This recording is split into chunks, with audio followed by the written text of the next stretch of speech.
Ok, vamos direto ao ponto hoje.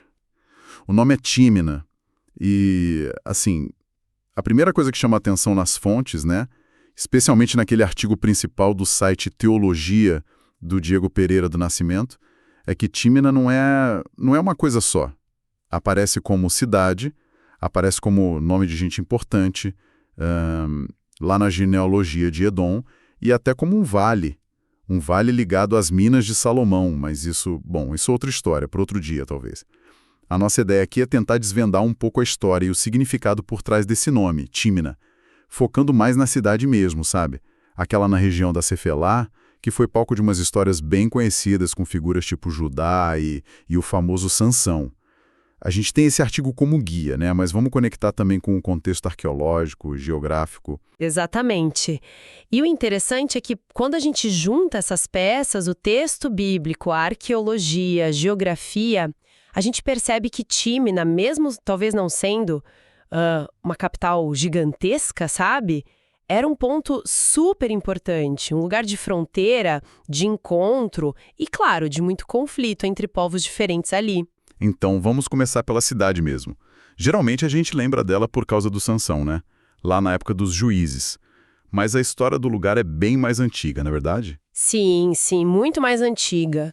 A ocupação humana ali, olha, remonta lá para a Idade do Bronze, tipo uns 2500 a.C. Os cananeus foram os primeiros a se estabelecerem de um jeito mais organizado por ali. Foram atraídos, claro, pela fertilidade do solo, né? Ali no Vale de Sorek. O clima ajudava, tinha água. Aí eles fundaram Tímina e outras cidades ali perto, como Zorá, Estaol. Dominaram a área por uns 1000 anos, mais ou menos. E a primeira menção na Bíblia, que já coloca Tímina no mapa de um jeito bem forte, é a história de Judá e Tamar, lá em Gênesis 38. Judá está indo para Tímina para supervisionar a tosquia das ovelhas dele. Pois é. E é bem aí que a história da Tamar acontece, né? Ela era a viúva dos 2 filhos mais velhos de Judá, o Er e o Onã, e pela lei do levirato, ela deveria se casar com o terceiro filho, o Selá, para dar continuidade à linhagem do falecido. Só que Judá, bom, ele meio que enrola, né? Hesita. Aham. E aí, vendo que não ia ter o direito dela cumprido, Tamar bola um plano, nossa, bem ousado. Ela se disfarça de prostituta e fica justamente no caminho para Tímina. Judá passa por ali, não reconhece ela e acaba se relacionando com ela.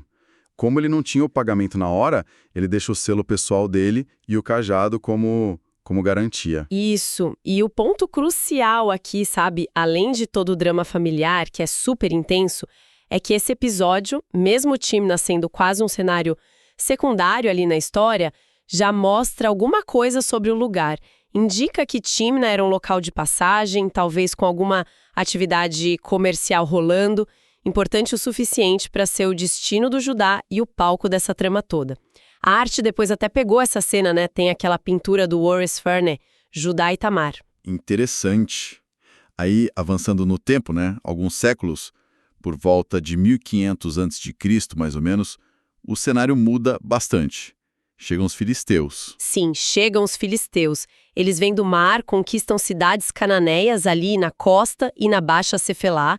E Tímina entra nessa conta também. E a arqueologia ajuda a entender isso melhor. Ajuda sim. Tem evidências que sugerem que Tímina se tornou uma cidade fortificada sob o domínio filisteu, muralhas de tijolos de barro, portões reforçados. Era claramente um ponto estratégico para eles, talvez marcando a fronteira leste do território principal deles ali na Cefelá. E essa fronteira, claro, fica ainda mais tensa quando chegam os israelitas, né? Tímina vira um ponto de atrito constante. Sem dúvida. O livro de Josué, lá no capítulo 15, versículo 10, descreve Tímina exatamente na divisa entre as terras que seriam das tribos de Judá e Dan e o território filisteu. Virou uma cidade de fronteira mesmo, por excelência. Provavelmente foi reforçada militarmente dos dois lados, né, em diferentes períodos. É nesse contexto de tensão que surgem figuras como o juiz Sangar, que, segundo a Bíblia, lutou contra os filisteus na região talvez bem perto de Tímina. É impossível falar de Tímina sem falar dele, né?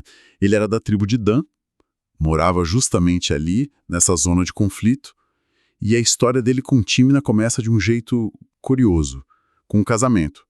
Sim, um casamento bem controverso, na verdade. Sansão decide se casar com uma mulher filisteia de Tímina. Isso era incomum, né? E gerou atrito. Aí, durante a festa de casamento, ele propõe aquele enigma famoso para os convidados filisteus.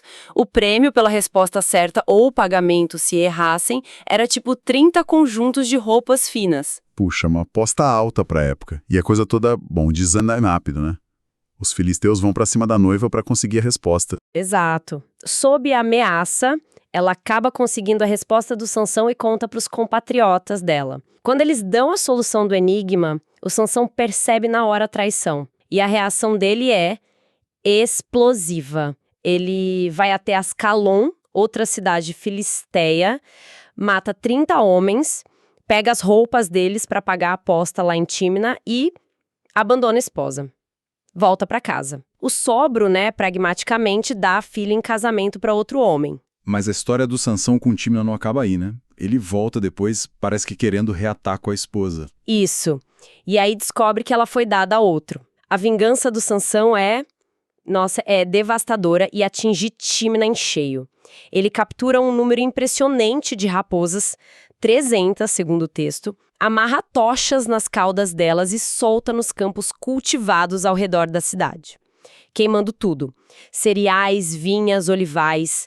Foi um golpe econômico brutal para a comunidade de Tímina. Uma retaliação terrível, que, por sua vez, gera mais violência ainda. Com certeza. Os filisteus, furiosos com o prejuízo todo, culpam a ex-esposa do Sansão e a família dela, e matam eles queimados. Aí o Sansão ataca os filisteus de novo e foge.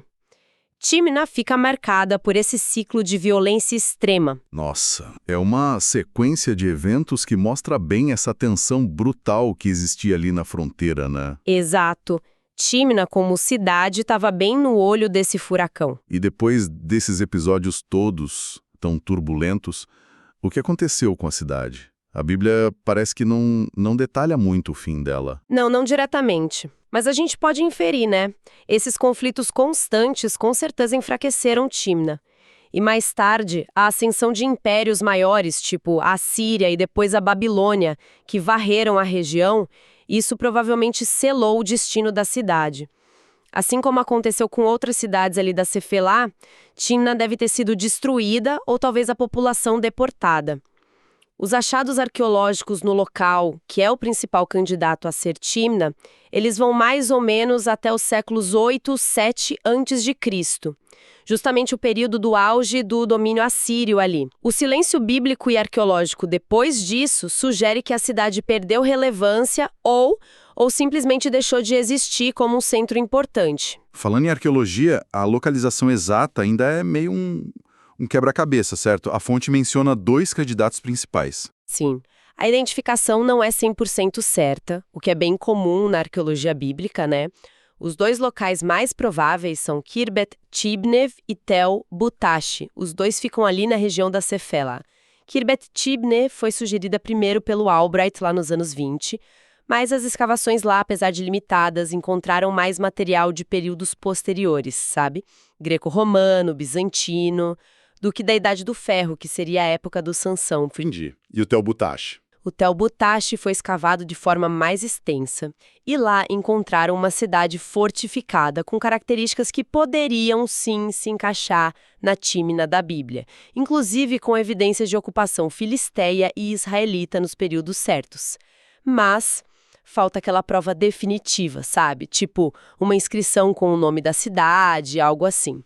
Então, a identificação continua sendo uma hipótese forte, mas ainda assim uma hipótese. É interessante como a arqueologia às vezes traz mais perguntas do que respostas, né?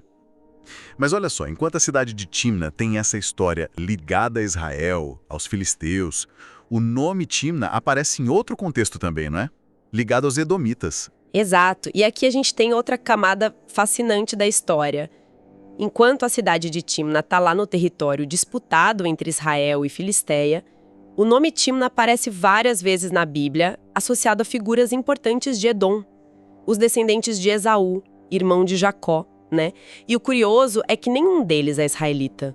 O que isso pode indicar? Que o nome era popular entre os edomitas por algum motivo específico, talvez. É uma possibilidade bem intrigante que a fonte levanta. Pode ser que tenha existido uma figura ancestral edomita muito importante chamada Tímna, talvez uma matriarca ou um chefe tribal fundador, e o prestígio dessa figura fez com que o nome fosse repetido nas gerações seguintes. A fonte até faz uma analogia com nomes tipo Arthur, na Bretanha, né, que se popularizou séculos depois de uma figura histórica ou lendária original. E repara que as Tímnas mencionadas na genealogia edomita estão ligadas a chefes de clãs, o que sugere um status elevado. E quem são essas figuras edomitas especificamente? Temos algumas. A mais conhecida talvez seja Tímna, a concubina de Elifaz, que era filho de Esaú. Essa Tímna foi mãe de Amaleque, considerado o ancestral dos amalequitas, que foram inimigos frequentes de Israel. Tem também uma Tímna que era irmã de Lotã, um chefe oreu, um povo que habitava a região antes dos edomitas, o que indica também uma linhagem nobre. Algumas tradições judaicas posteriores até tentam conectar essas figuras, sabe? Sugerindo que a irmã de Lotã se tornou concubina de Elifaz. E, para completar, tem um Tímna homem. Ele é listado como um dos chefes ou duques de Edom, um líder tribal importante. Então, o nome tinha um peso considerável entre os edomitas, ligado à liderança, à linhagem, bem diferente do papel da cidade de Tímna, que era mais um palco de conflitos com Israel. Exatamente. É um contraste bem interessante. O mesmo nome ressoa de formas diferentes em contextos geográficos e tribais distintos, mas mais próximos. E o significado do nome em si?